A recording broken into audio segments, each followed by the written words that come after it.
ក្នុងសួនក្លឹងស្ងួនក្រអូមស្រនអស់វាយោបអូកេសនេះ910សាមធេត្រជាកាយា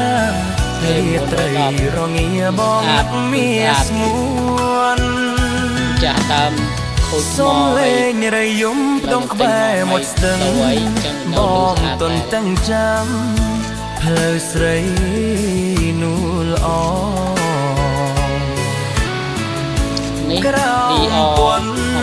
លឺខែដែលយើងនេះក៏ដូចគ្នាដែរស្នាមញញឹមបងជូនតែនេះមេដំបងខូចនេះ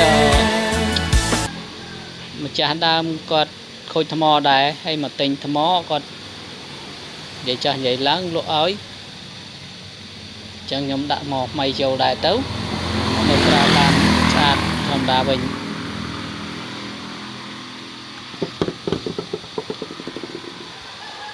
នេះទៅនេះក៏អញ្ចឹងដែរសិតតែ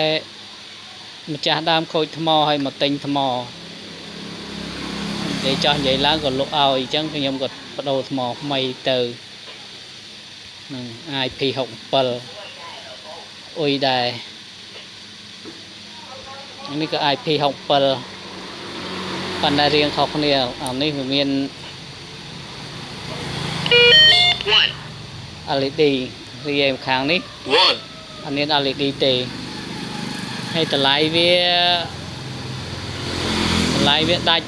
$1.20អត់ចុះដាច់ប៉ាត់$20អត់ចាប់អត់កាត់ទេលក់$1.20ដាច់ថ្លៃហើយបើសិនផ្ញើទៅតាមខេត្តតាមណានៃផ្សេងគឺសេវា10000រៀលទៀតនេះក៏ចឹងដែរ20រៀលដូចគ្នា20រៀលដូចគ្នាទាំង4គ្រឿងនោះតម្លៃ$1.20សេវាគិតផ្សេងតាមចិត្តតាមឆ្ងាយនិយាយទៅ10000រៀលហ្មងចិត្តឆ្ងាយ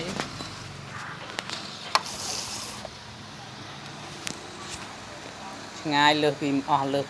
ពី10000តែយកតែ10000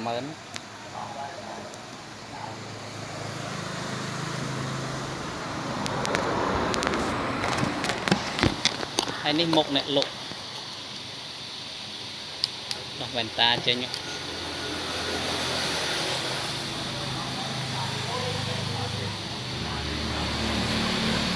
ហ្នឹងមានអីទេចង់បង្ហាញបងប្អូនប៉ុណ្ណឹងទេ